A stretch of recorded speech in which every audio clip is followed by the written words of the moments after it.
Hi.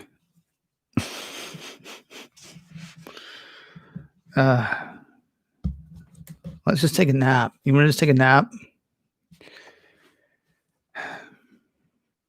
Hi, everybody. How's it going? I was up very late last night because I always am.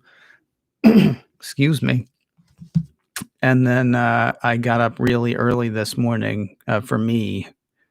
Regular time for some people, late for a lot of people, actually. But I got up really early this morning for me to watch the peaceful transition of power. And wasn't it neat to have one of those?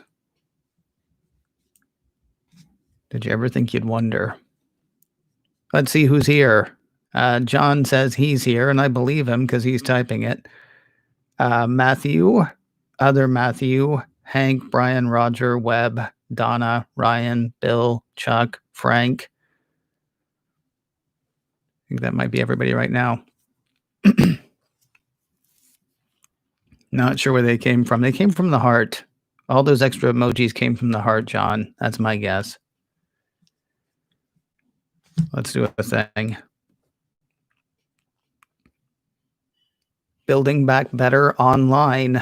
It is Wednesday, the 20th of January, 2021, and this is macOS Can Live. How did Craig Ferguson used to start his show? It's a great day in America, everybody. That's how he used to start his show. Don't know why I'm bringing that up. Hi, I'm Ken Ray, welcoming you into another edition of macOS Can Live, this show that we do every Monday through Friday, 3:30 Pacific, 6:30 Eastern. That is in the afternoon or evening. Oh, sure, I might be up at 6:30 in the morning, but it's because I stayed up, so we're not doing shows then. It's sort of freeform stuff today, really. I mean, some interesting things, I think. Second half of the show, John Prosser says there's not going to be an iPhone 13. And that may seem like a frivolous thing to talk about today, but by God, I like the idea of talking about frivolous things. Won't it be fun when we can do that more often and more regularly? It's going to be a while, but second half of the show, we'll talk about something fairly frivolous, or second part of the show anyway. First half of the show, though, Building Back Better online. Let me start right now by saying I have never, I want to say since 98, I've always treated with skepticism anything that government wanted to do with tech.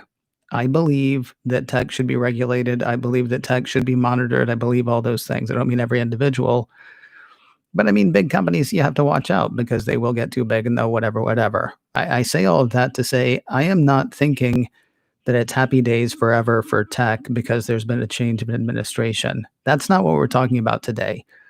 What we're talking about today is the People's House, which I guess is actually the Senate, now that I think about it. Or is that the House of Representatives? Whatever. 1600 Pennsylvania Avenue. That is the address for the White House. The White House has a new occupant, and they've got a new webmaster as well, apparently, or a whole crew of them, because suddenly whitehouse.gov, and for God's sake, don't go to whitehouse.com. I'm not kidding. Don't go there. I assume it's still a porn site. It used to be. Not one that I ever went to. That's true. Anyway, we all know that, I think. Whitehouse.gov is where you go to do, White House business with the actual White House. Or, find out stuff. And today, new president sworn in noon on the East Coast, 9 a.m. on the West Coast, or, sometime around then. And today, the White House website has been changed. And I don't just mean new pictures of new people. I mean, it has become a more inclusive place. You might have seen some of these stories. I don't know. There are a few cosmetic changes that really aren't just cosmetic changes. For example, there is a new dark mode or high contrast mode. I think it was Apple that called it dark mode. But the real reason for a high contrast mode is there are some people who have difficulties with vision who can't stare at a white page with dark print. It's overpowering. It hurts their eyes. I mean, reasons that I medically don't understand or physically don't understand. I know that I personally prefer dark mode on a lot of things, but here's the thing. even if you are on like an iOS device that has dark mode enabled, or if you're on a web browser that has dark mode enabled, you won't automatically get dark mode on the White House site because it is an accessibility issue. They're allowing people to turn it on or turn it off based on, yeah, certainly whether you like it, but also whether you need it. So you'll look for that, and right next to that is a button that makes text bigger. Again, for people who have trouble, with their vision. How was that not a thing before? I don't know. I actually went back and checked because one of the websites that I'm working from today, and I'm working for a couple. There is The Verge, there's TechCrunch. I feel like there's one more too, but they actually linked to the archive of the previous administration's website. There was nothing there for dark mode, and there was nothing there for changing the text size. And so already I'm like, good on you. That's fantastic. But here's the thing, and this is a thing that I have to be conscious of, and I'm not always. MacOSCan.com has almost no pictures on it because I don't do much with MacOSCan.com. I change the show notes every day. I put up something for my sponsor every week. I will occasionally post something, and I honestly don't know if I've been captioning my pictures there or not. But that is something else that the White House is doing now. This was, I believe, this one is from TechCrunch. One thing I noticed they say was that many of the photos on the White House website have alt text or visible captions attached. These help visually impaired visitors understand what's in an image. Old White House didn't do that. Now, in fairness, TechCrunch does say it's possible that it was in the metadata of the pictures. It's possible that it was optimized for screen readers. I can't tell you how unlikely that seems, just based on the fact that they didn't even have a thing to make this, the text bigger. It seems kind of unlikely that they were doing that, but hey, maybe they were, and if they were, I apologize and good on them. TechCrunch does say there's more that has to be done, which is kind of interesting because TechCrunch also seemed to be coming at it from I don't know, they said that the buttons for the text size and for the high contrast mode seemed a bit overdone, which is funny to me because they only seem a bit overdone if you can see them. If you maybe are somebody who has visual impairment, you might want those to be big. Anyway, TechCrunch does says that accessibility in other places will mean prompt inclusion of plain text versions of governance items and announcements versus PDF or other documents, captions on official videos and other media, and as the team notes, lots of little improvements to make the site better for everybody who visits. But they're starting on that on day one. Now, interesting thing, in the first couple of days of the previous administration, they took down the Spanish version of the website. And Sean Spicer at the time, who of course was the guy who said all the stuff he said, which I'm sure was all completely true. Sean Spicer said at the time that, they needed to update that, but they were really busy right then, but it was going to take some time, but they're working on it and they would get to it. And from the time that the Spanish version of the whitehouse.gov website went down until today, there has been no Spanish version. No, there is. And that's awesome.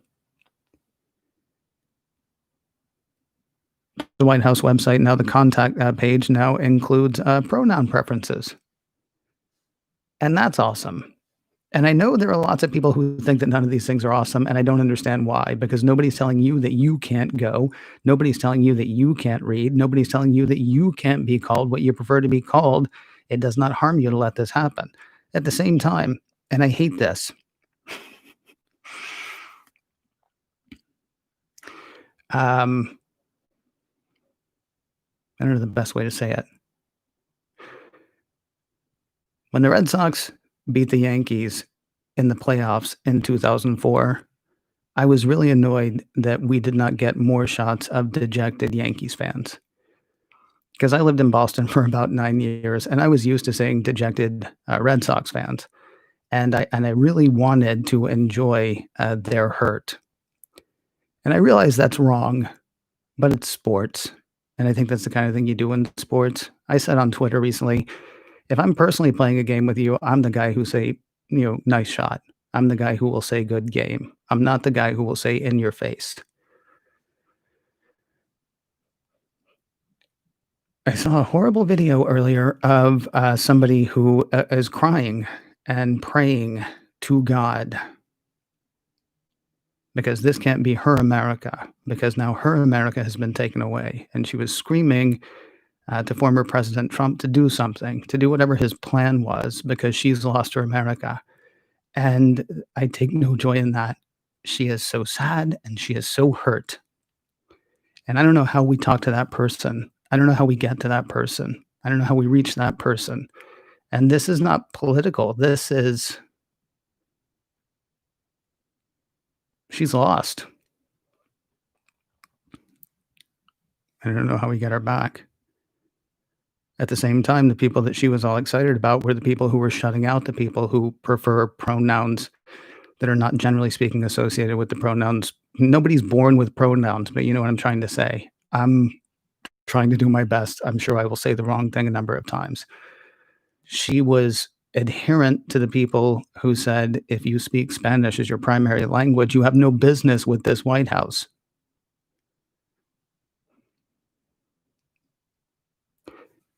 I'm happy that we seem to be building towards something more inclusive. I take no joy in the people who are sad. I still have a bit of fear of the people who are angry. It's nice to see better things happening, I guess, especially for a website you're paying for crying out loud. There was one other thing that I really like, and I will go back again to say I have worries, concerns about government and tech. There was a snide story that I saw on some website, can't remember which one, but apparently about an hour, hour and a half, maybe 2 hours after he was sworn in today, members of the Senate, I believe it is, presented President Biden with a picture of his inauguration. And the senators who presented it to him seemed very impressed that, they were able to turn that picture around so quickly and get it to him. And at least a couple of them said, boy, modern technology, huh? Robin Williams was in a film called 1 Hour Photo in 2002. We had 1 hour photos before that. Photography has gotten to such a place now that you almost can't get 1 hour photos anymore because nobody does that. Some places you can, but a lot of places you can't, at least if you're talking about film. Now, of course, that was probably a digital picture, whatever. I'm a tiny bit concerned. It's like the time that George H.W. Bush went through the checkout line and saw one of those scanners, obviously for the first time ever.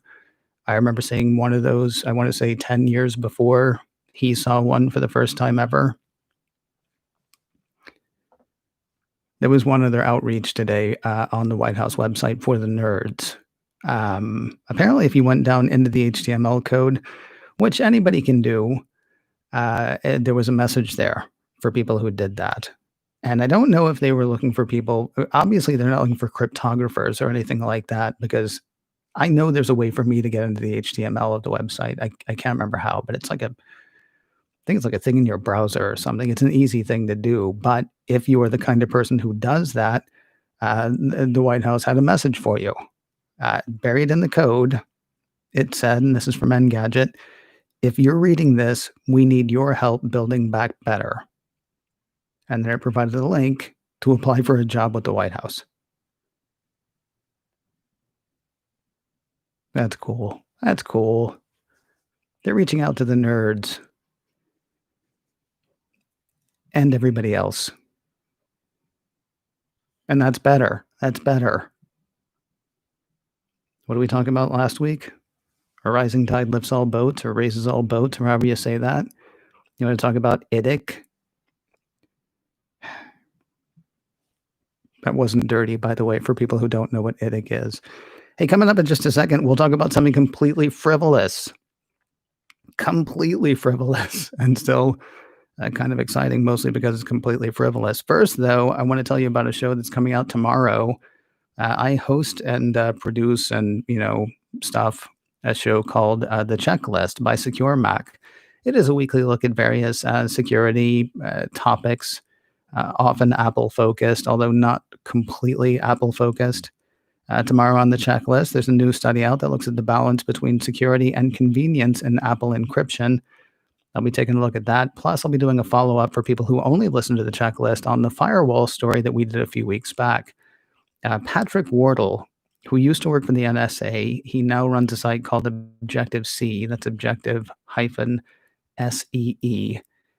Patrick Wardle found this thing where basically Apple had exempted itself from the firewall. So it was able to send information out and retrieve information, even if you had a firewall set up that was supposed to block that from happening. Now, you can say that was a convenience thing. The problem is Patrick then proved that that was a great way to get get information that shouldn't be on a computer, and it was also a great way to exfiltrate or take information off a computer that you didn't necessarily want out. Apple has fixed that. We will talk about that fix, or Apple is fixing that. I think it's still in a beta. But anyway, we'll talk about that tomorrow as well. Best way to find out about the whole thing is just look for checklist number 215. You can search for the show, The Checklist, by Secure Mac, wherever you get podcasts, or you can just go straight to the show's website, securemac.com/checklist. Let's talk about something stupid. I'll tell you the reason I like this stupid story. The biggest reason I like this stupid story is because somebody asked me about it. I was just checking my Twitter DMs 2 weeks ago now. A friend of mine wrote to me in the middle of the night. What's the middle of the night for him? I guess it's early morning where he is. And he was like, so, iPhone 13, is Apple going to do one? And I remember wondering about that at one point. The question is not, is Apple going to have another iPhone? The question is, are they going to call it 13? So he and I were talking about that. And then here we are almost 2 weeks later, and Jon Prosser, apparently on his Front Page Tech site on YouTube, or his Front Page Tech show on YouTube, said that he's heard from people inside Apple. Does he say inside Apple? A couple of weeks ago, I was told that it was probably going to be called iPhone 12s. That is, the next iPhone will be called iPhone 12s. And apparently after that, they would skip the 13, is what he's saying, which I guess is because of the triskaidekaphobes, because of the people who have, some sort of weird hang up about the number 13. Same reason you don't get a 13th floor in various high rises. And stuff like that. Was talking it over with another friend of mine. She says, no way, they're going to skip the 13 because who wants that? I want that. I want iPhone 13. Now, if the next iPhone is only called iPhone 12s, that still doesn't mean they're skipping the 13. They used to do the 4 and 4S, the 5, the 5S, the 6, the 6S, the 7, and then the 8. And there was no 7S, there was no 8S. And then they skipped number 9 entirely and went to iPhone 10. You can call it X. Or iPhone X, you can call it 10, however you want to say it. And then the 10S and then the 11, and now we're on to the 12. So there was no 11S. So it would be breaking with what they've done lately to call it 12S, but it wouldn't necessarily mean there's not going to be a 13. I don't know. It's fun to think about. It's dumb to think about. My friend who originally brought the whole thing up to me said that he could see the, what was the exact word? Forgive me. I'm going to check my phone because I want to get his wording right. I think the iPhone 13 Pro could become a tech fetish object. That's an interesting idea. I want it to be as black as Spinal Tap's album, Smell the Glove. I want the question to be, how much more black could it be? And the answer is none. None more black. Or I want it to have really sharp edges. The iPhone 12 was a departure as far as design is concerned. If you can call going back to the look of the iPhone 4 a departure, iPhone 12 was a departure from where the design has been lately. 12, that is. And so if they decide not to change the outside of it, they go ahead and call it the 12S. Doesn't mean there won't be a 13. I want there to be a 13. And I'll be honest, even despite all the stuff I said a minute ago about how we don't want to be in anybody's face because they're sad and they're scared and they're hurting, we need to get over the 13 thing So call the phone 13, please. And if people want to hold off to the iPhone 14, let them. I'll be in your face about that. I also break windows for fun, and I walk under every ladder I see. That's not true, but I wish it were, because superstition. It's the 21st century, people. At least some places it is. Hey, if you're in the chat room, I hope you'll stay there because I want to come by and talk to you momentarily. If you're not in the chat room, hey, I wish you were because I'd love to talk to you too. This is the thing. You also, not the band, although I'd talk to you too if they wanted. We do this every day, Monday through Friday. That is 3:30 Pacific, 6:30 Eastern, other times, other places. Yeah, we hang out and we chat when the whole show's done. We'd love to have you be part of it. Got macOS Ken tomorrow. Got the checklist brought to you by Secure Mac tomorrow. And then we'll do this again tomorrow afternoon.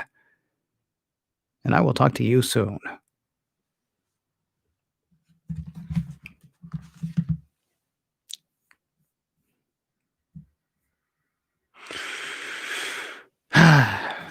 Yay.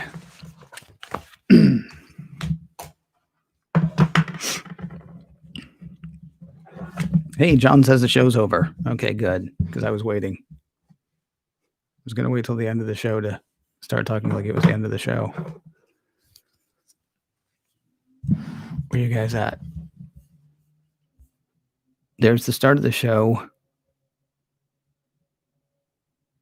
Oh, Bill, every emoji is an emoji, isn't it? Oh no, Ken is freezing. Okay, Roger says it was not freezing. Webb says I wasn't freezing. Bill, I'm sorry. Matthew, I think that was just you.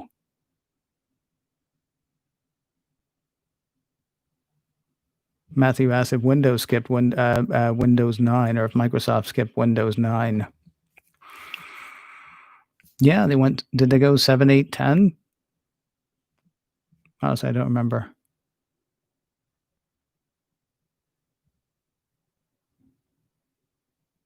Oh, interesting. Is that true? Matthew says whitehouse.com is a free election betting site, betting, betting site.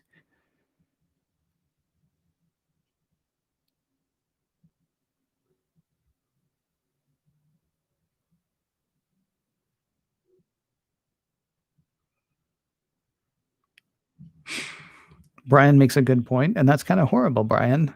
I mean, not your point. Brian says he used to be an assessment coordinator for a high school. He always found it frustrating that students needed to have a special designation, such as being classified for special education services, to have dark mode, etc. Contrast accommodations for computer-based tests. It isn't changing the content. It should be accessible to anybody who wants it, along with the size of the text. Here, here. Completely agree.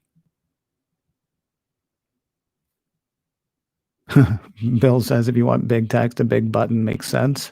Of course it does.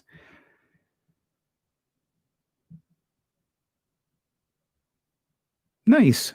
Roger says the testing software in the district where he sometimes works does allow kids to change the background color, the text color, and the text size to anything they like.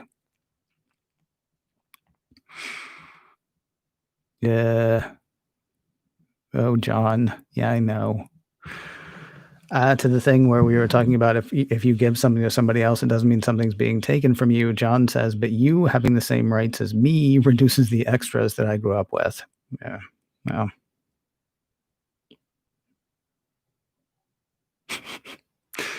Frank, you're a Yankees fan. You say it's a good-natured rivalry, but I'm sorry, man. I'm sorry. Seriously, living in Boston, they would show the dejected Boston fans. And I got very used to seeing that on national television. Not that I paid much attention to sports, but yeah, they didn't linger nearly long enough on the Yankees fans at the end of that 2004 season, I think. I didn't think so then. I'm a wiser, older person now. Anyway, I'm older, so maybe I would feel differently today. Probably I just wouldn't watch the series though, because Boston's won 2 or 3 World Series since then, so who cares anymore? Is me.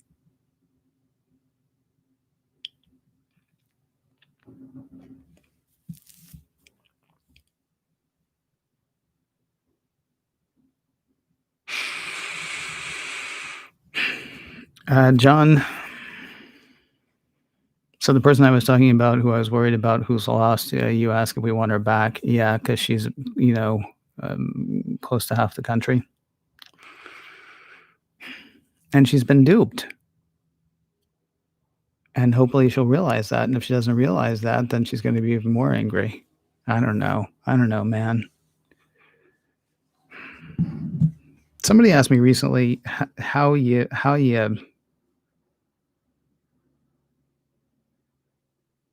I can't think of the right way to say it. How you heal the division. And I don't know. My guess is you make everything so good for everybody that there's nothing to be divided over anymore. But still, there will always be terrible people. And I don't mean I don't know how to say it. Anyway, yes, John, we want her back. If she refuses to come, that's a different thing. It was seriously just heartbreaking to watch her, though. And you know,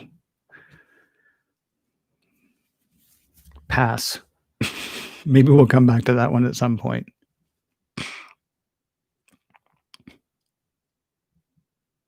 Oh, so John asked, do we want her back? Roger responded, yes, we want her back. We want her to realize that she's somehow been pulled into a false worldview. I feel like I might have already said that part. If I did, I apologize.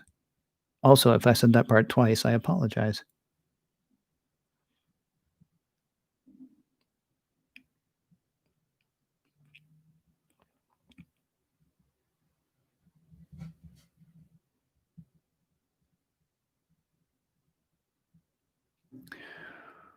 You have to admit that we didn't get a good deal with healthcare.gov when that launched. So I hear, honestly, I think my healthcare was taken care of at that point, and so I wasn't overly worried about it at the time. Not sure what that has to do with what we're talking about right now, though.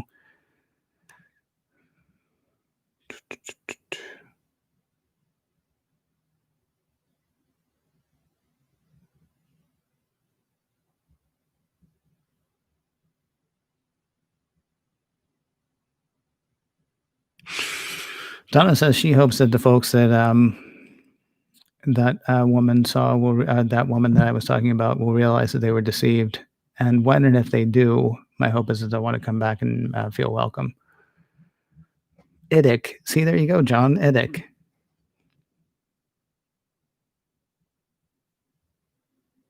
Yeah, we need to start calling them. We need to stop calling them conspiracy theories. Sorry. We need to call them something else, because I was listening to some newscast the other day and they were like, blah, blah, blah, a conspiracy theorist. They're not theorizing. They're not theorizing. It gives it a little too much. Whack job is a little too harsh, I will grant you, but they're not theorists. They've been fed something and they're just eating it.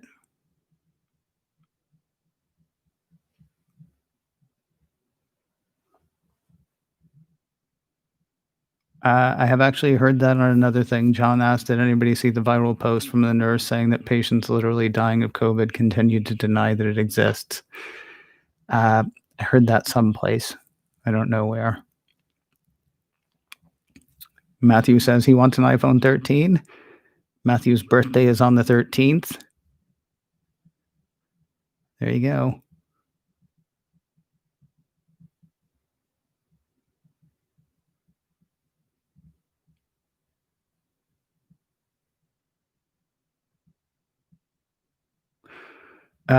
They drive me nuts. Talking about the iPhone 13 or not.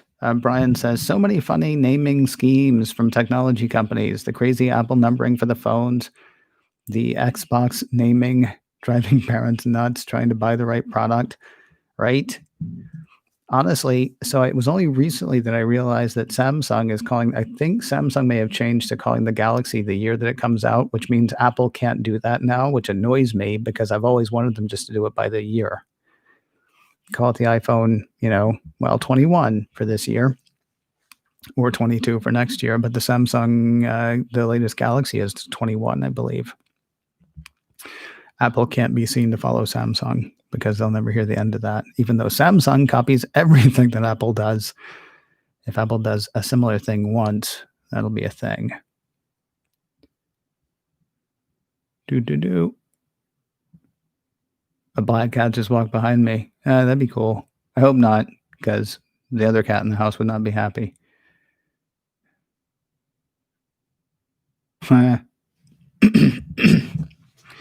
Chuck says, "Can we just get over superstitions? They're baseless. Knock wood." Yeah, I really do them. I still knock wood on stuff like that. And I can't remember if I throw salt over my shoulder. I think I don't because I was walking around one day and realized that an ex of mine who cooked a lot more than I did spilled salt a lot and threw salt over her shoulder a lot. Salt everywhere. So I'm trying not to do that one. Basically, I just try not to spill salt. What we should all do.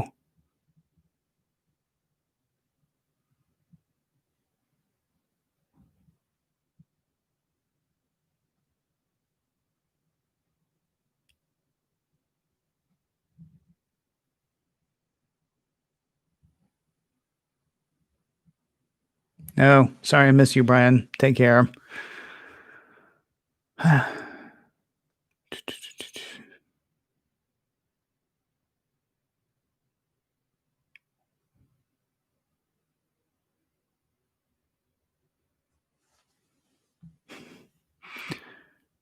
Frank says politics now resemble a Saturday night high school football game. Yeah, thought those were on Fridays, but yes.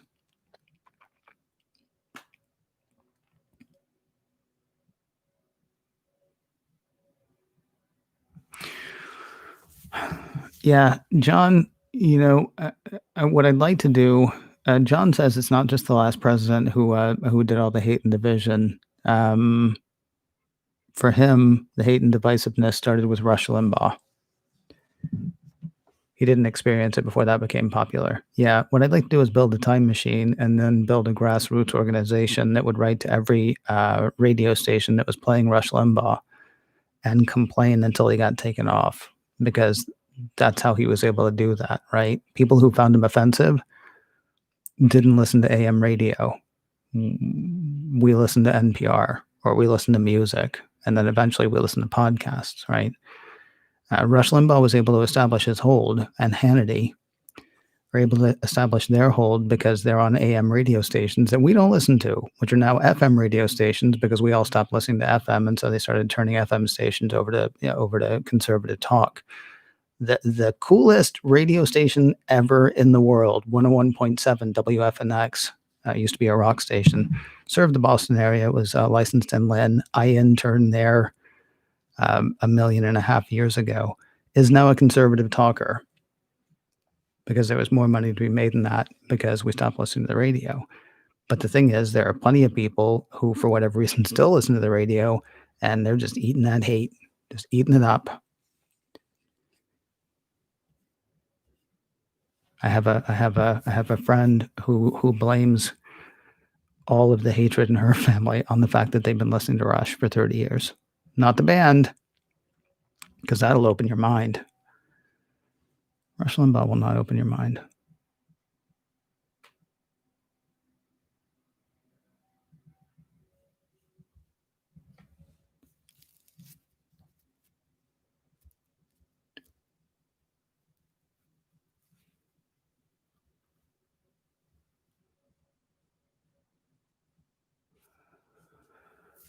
I see your point, Matthew. Yeah, I still feel like that's sort of tangential to what we were talking about. I mean, I was joking when I said that you're paying for, by the way. It was just a thing that was going to break. Anyway, I get what you're saying.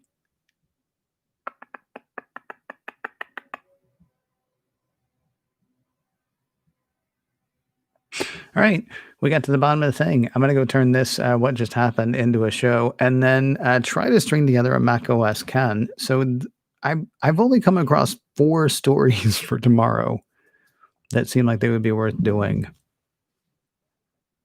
I might actually do the last 5 minutes of today's live show on there. I don't know, because it's not going to be a long enough show, I don't think, because they're like 4 or 5 stories. I think 4 that would actually be good, and 1 that I'm like, I could probably make that a story, but yikes. Anyway, thank you guys for being here. I super appreciate it.